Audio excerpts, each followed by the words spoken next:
1 নম্বর question, ভারতের সংবিধানের রচয়িতা কে? সঠিক উত্তর হবে অপশন সি, বি.আর. আম্বেদকর। 2 নম্বর কোশ্চেন, রাজ্যসভার চেয়ারম্যান কে?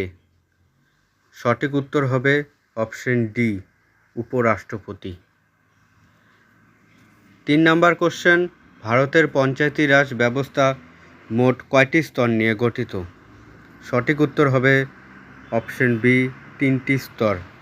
সেই 3টি স্তর হলো গ্রাম পঞ্চায়েত, পঞ্চায়েত সমিতি, জেলা পরিষদ।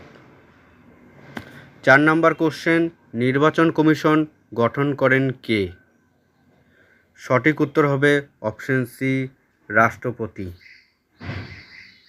5 নম্বর কোশ্চেন, ভারতের সংবিধান গৃহীত হয় কত সালে?